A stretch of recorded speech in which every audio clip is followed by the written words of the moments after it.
I grew up in a family that was very dedicated to the community. My grandfather had created a business, a print shop, which was the largest print shop in San Antonio at its time, its prime, 1950s. I often say the neighborhood that I grew up in was like a Norman Rockwell painting of ideal America. I am very much rooted in the story of San Antonio, and I, later, of course, became aware during the Civil Rights Movement, the Chicano movement, the formation of MALDEF and Southwest Voter, and that we had big, challenging questions before the community.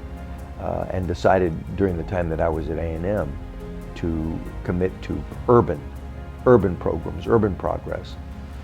In 1968, the year that I graduated from A&M, it was a very tumultuous year for our country. The cities were burning all over America. And it was then that I concluded that one way to help, one way to serve, would be to commit to urban initiatives and of course for me that meant San Antonio. How do we close the gap between the west side and the rest of the community, the south side and the downtown? How do we create jobs in a city that had never been committed to economic development?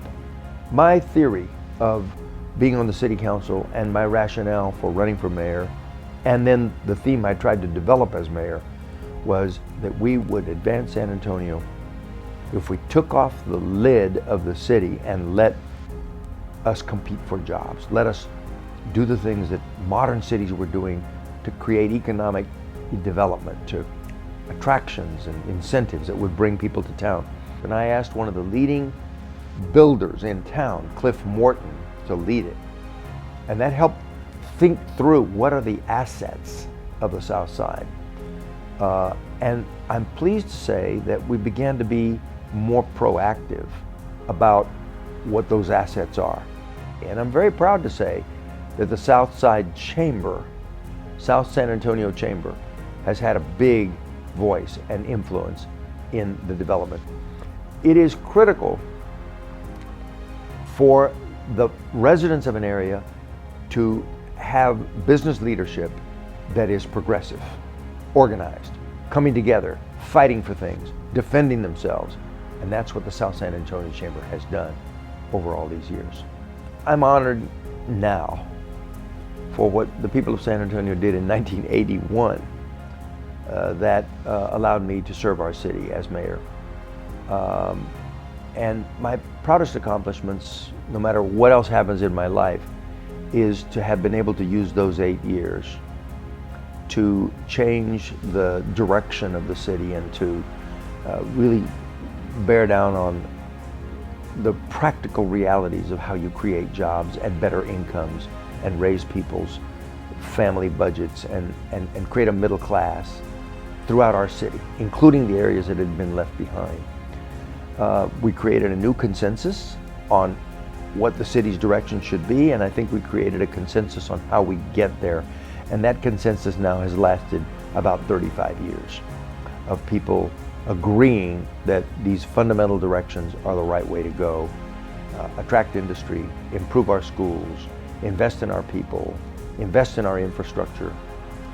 That's the legacy, and I'm very, very proud to have been associated with that new direction for San Antonio. I'm grateful to Mary Alice, my wife, and my children, my family and friends, many associates across the city with whom I have worked over all of these years. And I think what I'm most proud of is that San Antonio became a city where people work together across ethnic lines. We've created a new culture. It's not Anglo, it's not Mexicano, it's not African American, it's San Antonio culture. And that culture is people who work together, people who share a dream, and people who believe if we work together now, we'll create a better city and a better life for our children and grandchildren and the future. That really characterizes San Antonio. It sounds like a cliche, but it works here. Not in a lot of places, but it works in San Antonio.